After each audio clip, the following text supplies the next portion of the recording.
karena kali ini aku akan menceritakan pengalaman temanku saat bermain di rumah Raina, temannya yang memiliki hobi mengoleksi benda-benda aneh. Malam itu temanku bermain ke rumah Raina. Raina adalah murid baru di sekolah.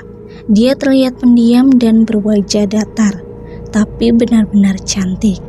Sering disebut sebagai ratu dingin oleh teman-temannya.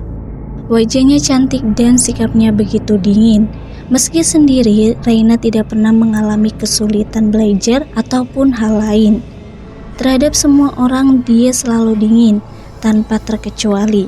Temanku berpikir Raina sedikit aneh, karena terkadang temanku melihat Raina berbicara sendiri di pojok kelas, padahal tidak ada siapapun.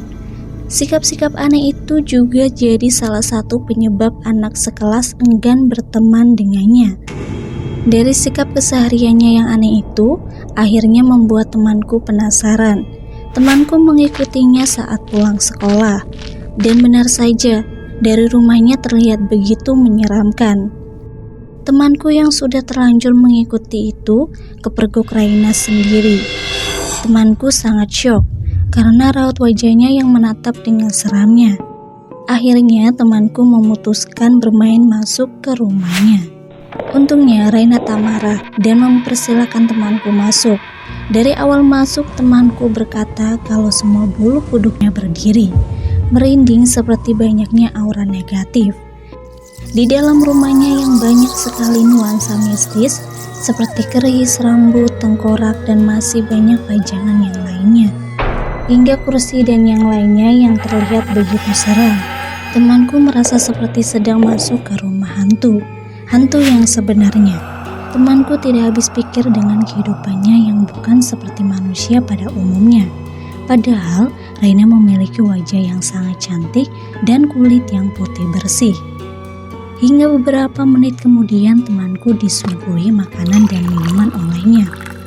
Suasana yang sangat sepi membuat temanku bertanya-tanya. Dan ternyata mereka hanya berdua di dalam rumah itu. Keadaan yang sepi itu membuat temanku agak ketakutan. Hingga temanku coba untuk memberanikan diri meminum airnya. Sejenak temanku terdiam dan bertanya padanya, "Kenapa kamu sangat aneh, Raina? Padahal kamu cantik dan menawan kalau saja menebar senyum." Raina hanya terdiam dengan tatapan kosongnya. Melihat Raina yang tak ada respon justru membuatnya semakin takut dari sebelumnya. Tiba-tiba seorang kakek-kakek datang dan berkata kalau dia ingin menengok cucunya. Temanku terkejut dan ternyata benar dugaan kejanggalannya. Raina adalah kuntilanak yang dipaku kepalanya oleh sang kakek agar bisa hidup kembali. Raina meninggal 2 bulan yang lalu saat kecelakaan lalu lintas. Karena tak terima kematian cucunya yang masih muda, sang kakek mencari tahu cara untuk menghidupkan Raina kembali. Kemudian dipakulah kepala mayat Raina oleh kakek. Mendengar pernyataan itu membuat temanku gemetar hebat. Karena identitas Raina sudah diketahui, kini temanku melihat Raina sudah menjadi wujud aslinya. Sangat menyeramkan, layaknya mayat yang sudah membusuk. Saat itu juga Raina berubah menjadi sangat menyeramkan. Entah kenapa tiba-tiba tanpa sepatah kata, Raina terlihat sangat marah melihat kakeknya. Raina menyerang kakek dengan benda tajam yang ada di dekatnya. Sang kakek yang terkejut bertanya kepada dia mengapa melakukan itu kepadanya. Wajah Raina yang sangat menyeramkan itu berkata dengan gema yang kencang, "Biarkan aku tenang." Suara yang begitu menyeramkan membuat temanku syok gemetar, tak bisa berbuat apapun. Apa yang terjadi dengan Raina? Pakunya terlepas dengan sendirinya karena emosi yang meluap melihat sang kakek. Tapi kakek berhasil menghindar dari serangannya dan kakek tetap bersikeras hendak menancapkan paku lagi ke kepalanya. Temanku hanya melihat karena rasa ketakutannya yang begitu besar. Keras kepalanya sang kakek membuat Raina sangat marah. Temanku ingin menolong tapi sangat bingung ingin menolong kakeknya atau Raina. Pikirannya kakek itu salah karena membuat Raina menjadi tak tenang. Seharusnya saat ini Raina terbaring kaku di liang lahat. tapi kini menjadi mayat hidup dengan daging membusuk. Raina sangat marah dan tak tahan. Segera dia melilit tubuh kakek dengan rambutnya yang memanjang dengan sendirinya. Kakek itu tak bisa berkutik karena eratnya lilitan rambut Raina. Seluruh kesadarannya telah utuh menjadi kuntilanak, tak mengenal siapapun yang sedang diserangnya. Raina melilit dan terus melilit, sampai temanku sudah tak bisa lagi berdiam diri menahan emosi. Temanku berteriak bahwa kakek itu sesungguhnya sangat menyayangi Raina dan belum mau Raina pergi secepat itu. Entah mengapa Raina melepas lilitan dan merasa begitu sedih. Raina hilang begitu saja seolah menembus dinding dan tak terlihat wujud menyeramkannya.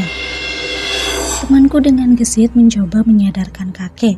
Saat itu juga sang kakek menangis menyesal telah mengganggu ketenangan cucunya. Dia begitu tak ikhlasnya hingga membuat Raina cucunya menderita. Sang kakek begitu egoisnya berbuat hal yang tak seharusnya. Temanku begitu lega mendengar sesal sang kakek. Segera temanku merayu dengan perlahan menyuruh sang kakek untuk ikhlas dan rela atas kepergian Raina. Meski Raina telah tiada, tapi dia tetap hidup dalam hati semua orang yang menyayanginya. Setelah keadaan agak tenang, temanku mencari keberadaan Raina. Raina seolah hilang begitu saja tanpa meninggalkan jejak sedikit pun. Ku dengar suara tangisan kuntilanak di kamar rumah itu. Ya, itu adalah tangisan Raina. Dengan gemetar hebat dan ketakutan yang luar biasa, temanku memaksakan dirinya agar bisa berbicara pada Raina. Dan akhirnya temanku itu mencoba untuk meyakinkan Raina untuk pergi dengan tenang karena kakek telah merelakannya. Raina senang mendengar ucapan temanku, tapi ada satu hal yang dia inginkan. Dia ingin dikubur dengan layak. Temanku segera merencanakan pemakaman dengan kakek detik itu juga. Temanku dan kakek itu mengubur Raina di belakang rumah dan segera mendoakannya. Setelah kejadian yang melelahkan seperti mimpi, temanku pulang dan tidur beristirahat. Malam itu dia bermimpi Raina mengucapkan terima kasih dengan senyum cantik yang selama ini belum pernah temanku lihat sebelumnya. Sekian cerita malam ini, jangan lupa ikuti terus cerita-cerita selanjutnya yang lebih mencekam. Sampai jumpa lagi, sekian dan terima kasih.